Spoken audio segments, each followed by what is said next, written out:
All right, guys. So we're talking about users, roles, what we mean by permissions and roles, and how you set that up so that your account's safe and you're not giving too much access to everybody that needs access to your Klaviyo account. So I've got my slides on the right, and I'm going to share them as a PDF file so you can have access to it if you want to. But let's get into it. So we're going to cover user access, how it works in Klaviyo, how to add users correctly, roles versus permissions, like I mentioned, top to bottom, how you can granularly increase the permissions with the roles, and then how to map it to a real world kind of scenario as far as like the type of users who need access to Klaviyo. And so you're going to go to users from the settings on the bottom left. You hover over your, let me move my face, hover over your logo, go to settings, and then go to users after that, and you have this interface. So custom roles is where you want to start with, but just in general, when you want to create a new account, you're just going to need an email address, language selection, and the role, right? So when you're adding a new user, email, language, and then the role, right? You got to assign one of these roles. That's pretty much it. Invitation is sent via email. It'll expire in 24 hours. If they don't take action, then you have to resend it again. But they basically have access once they've accepted your invitation. It's pretty straightforward.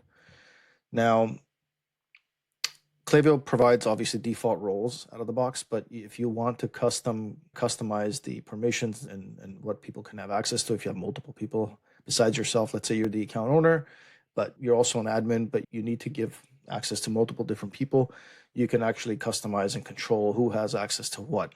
And that's what we're going to talk about. And if you're working with agencies, freelancers, or specialists like that, you really need to watch what level of permission these users have. So roles versus permissions. A role is a collection of permissions, pretty straightforward. And the permissions determine what they can do, view, edit, and control in the account, right? Publish. So custom role permissions. So when you're creating a role, you click on this, you give it a name, you give it a description, but the permissions, right? So content. So we're going to talk about the content, the profile, lists, all of these, like one by one. We're going to go through all of them. And so let's just jump into the first one here. All right, so content permissions, right? Controls marketing execution. So they'll have access to dashboard, your flows, campaigns, your coupons, templates, reports, analytics, experimenting things and reviews, right? If you have reviews. And so you going from view to view and export and edit, and it also provides like limited profile visibility. So the more you give access to, the more permissions obviously they have. So you could turn this on and give it certain permissions that you want this role to have.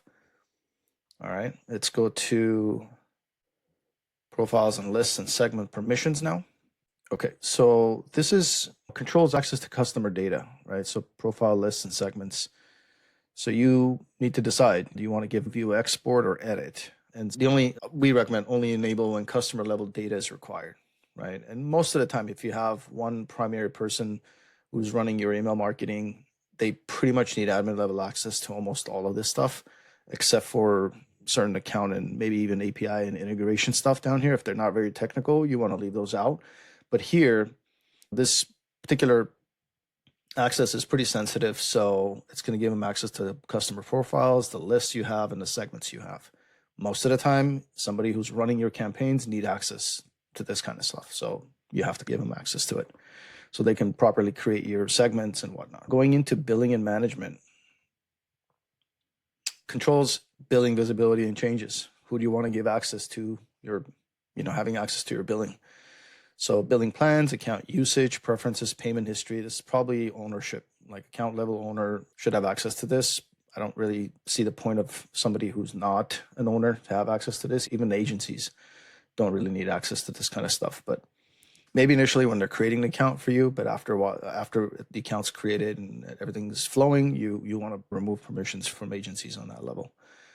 Going into account settings, right?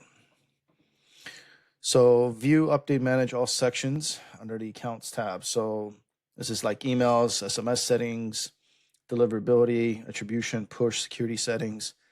This is important, but again, if you have one primary person running your marketing in Klaviyo, you're going to have to give them some access here, even though it's got a lot of sensitive areas.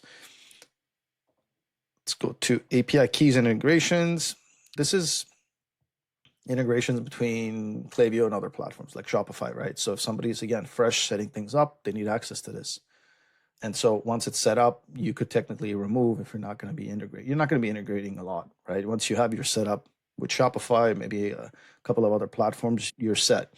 And so it's going to impact data flow and automations, and should only go to technical users, people who understand and know how to set up integrations and how API keys work, etc. It's not for everybody, for sure. Let's go to data platform, see what this is about.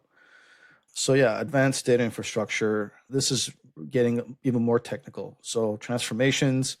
This is things like data cleanup, manipulation of data before it's used in Klaviyo. So if you're integrating with some platform, Shopify, Magento, whatever it is, some external e-commerce platform, you're getting data that's, I don't say garbage, but it's not ideal.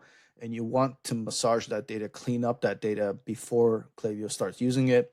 That's what transformation is. You're transforming the data before it's actually used in the platform. And people who understand how to do that should have access. If you don't, you have no business in touching this area. Any code level stuff in Klaviyo, they could do custom objects, webhooks, data warehouse sync. Again, a lot of technical stuff. So most people don't need access to this, and most accounts don't need this level of customization. But data admin, all of the data platform access, and this is not a marketing permission for sure. This is more of a technical, someone who understands how Klaviyo works on a technical level. And then we're going to go to user management permissions. This is a lot. This is controls access to people and role, right? People and roles. So what I have access to right now, I'm looking at as an admin, and you want to keep this extremely limited to people who understand what they're doing. And so they have access to users, adding and removing users, changing roles and permissions so they could remove permissions from people. So you want to make sure if you've got an external freelancer or somebody who's running your marketing in Klaviyo, they don't need access to this. Account owner and account level admin should have access to this to set them up, and then they could run the marketing for you, right?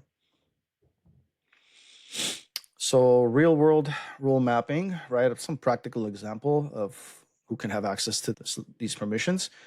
So copywriters and designers, we recommend content, and they should be able to edit.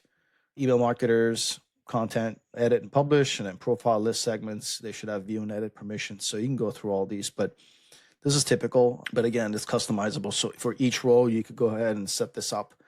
And then if someone's a copywriter, designer, plus your email marketer, and they have to run analysis and reporting, you could give them all these roles with the appropriate permissions in each one. And think of permissions, right? The mental model, and think in layers, right? So content up top, and then as you go down, you give them more and more permissions, right? So customer data, system control, ownership. And most users need one or two layers. They don't need everything. And the final takeaways, adding users is intentionally simple. As you saw, security comes from permission design. Start with the lowest access control first. Review users and roles regularly. Clean them out. If someone doesn't need it, don't give them access to it. So it's pretty straightforward. All right, guys, that's it. And I'll see you in the next video.